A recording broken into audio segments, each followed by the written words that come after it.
दोस्तों, सातवें चरण शिक्षक बहाली को लेकर के मैं आप लोग के लिए बहुत ही एक अच्छी खबर, एक बहुत ही बड़ी खबर, बहुत ही राहत भरी खबर मैं आप लोग के लिए लेके आया हूं।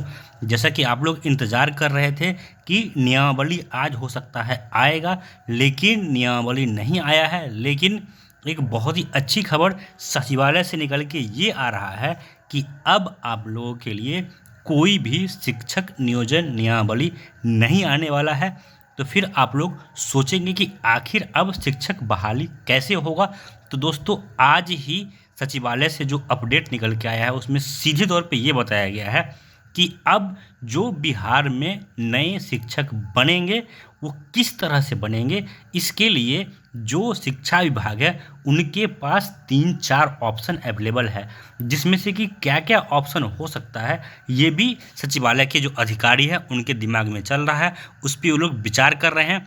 जिसमें सबसे टॉप मोस्ट जो ऑप्शन ये लोग बता रहे हैं वो है कि अब शिक्षक बहाली बिहार में नियोजन इकाई से नियोजन नियमावली से ना करा करके सीधे तौर पे बीपीएससी से कराई जाए या फिर बिहार एसएससी से कराई जाए। दो ऑप्शन तो आपके सामने हो गया, पहला बीपीएससी, दूसरा बिहार एसएससी। इसके अलावे भी कुछ ऑप्शंस है जिसपे बिहार सरकार के शिक्षा विभाग के आला अधिकारी विचार कर रहे हैं। उसमें से एक ऑप्शन ये है कि एक राज्य स्तर पे नियोजन इकाई का गठन किया जाए जो सिर्फ और सिर्फ बिहार टीचर रिक्रूटमेंट के नाम से हो, और वो सिर्फ और सिर्फ बिहार में टीचर का रिक्रूटमेंट करे।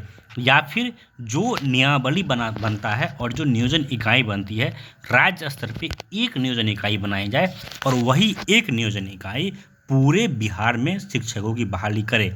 और ये जो संभावना अभी जस्ट निकल के आ रही है, आज सबसे पहले मैं आप लोग को ये अपडेट दे रहा हूँ। अभी तक किसी भी अखबार में, किसी भी समाचार पत्र में, किसी भी यूट्यूब चैनल पे आपको ये अपडेट नहीं मिलेगा। सबसे पहले मैं आपको ये अपडेट दे रहा हूँ। और देखिए, इस तरह का फैसला आने के पीछे जो कारण है इसको भी ज़रा आप लोग समझिए। आप लोग को पता होगा कि अभी से कुछ दिन पहले जितने भी बिहार के शिक्षक संघ हैं उनके साथ शिक्षा मंत्री का मीटिंग हुआ था, और उस मीटिंग में जो सबसे बड़ा डिमांड जितना भी शिक्षक संघ बिहार में उनका एक ही था कि हम शिक्षकों के साथ भेदभाव सरकार ना करे और शिक्षकों को बिहार सरकार राज्यकर्मी का दर्जा दे।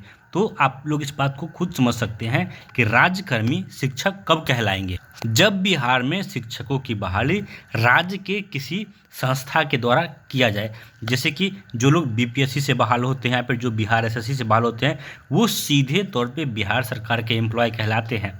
लेकिन जो नियोजन इकाई से बहाल किए गए एम्प्लॉय होते हैं, जैसे कि शिक्षक हो गए, वो राज्य सरकार के कर्मचारी नहीं कहलाते हैं, वो सीधे तौर पे एम्प्लॉय होते हैं उस पर्टिकुलर नियोजन इकाई के।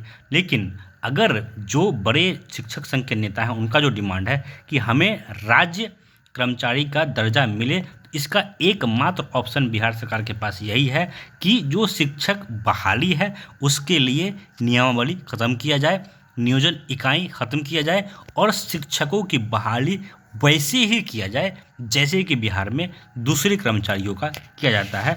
और आप लोग को यही पता है, अगर नहीं पता है तो मैं आप लोग को ये अपडेट दे दूं कि जो आपका नियमावली अभी से लगभग 1-1.5 महीने पहले आ गया होता, वो डिले भी इसीलिए हुआ है कि जो नए शिक्षा मंत्री बने हैं वो कहीं ना कहीं जो शिक्षक संघ के बड़े नेता हैं उनके दबाव में है और उनके सलाह के हिसाब से वो काम कर रहे हैं। और उनका जो भी डिमांड है शिक्षक संघ के नेताओं का, उन सभी डिमांड को शिक्षा मंत्री ने बखूबी सुना है और उस पर विचार किया है और कहीं ना कहीं उस पर एक्शन भी लिया जा रहा है। यही कारण है कि आपका नियमावली अभी नहीं आया है। और एक और बहुत ही महत्वपूर्ण मैं आप लोगों को अपडेट दे दूं जो आप लोग को अभी तक कहीं से नहीं मिला होगा, कि आपकी बहाली अब बीपीएससी या बिहार एसएससी या फिर किसी एक ऐसे बॉडी से होगा जो बिहार सरकार का बॉडी होगा।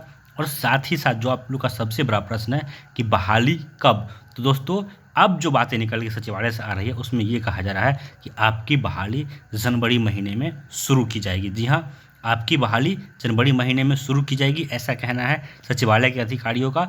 और आपकी बहाली कराने वाला बॉडी बीपीएससी होगा या बिहार एसएससी होगा या फिर बिहार टीचर रिक्रूटमेंट बोर्ड होगा। दोस्तों इस वीडियो में इतना ही। आशा करता हूं कि यह राहत भरी खबर सुनकर के आप लोगों को भी खुशी हुई होगी, क्योंकि बहुत समय से आप लोग भी बहुत टेंशन में हैं कि आखिर हमारी बहाली कब होगी, कैसे होगी। और रही बात आधार क्या होगा बहाली का, तो वही आधार रहेगा जिस पे चर्चा आप लोगों के बीच गर्म है, जो आप लोग बातें समझ रहे हैं, सुन रहे हैं, जो सोच रहे हैं। धन्यवाद।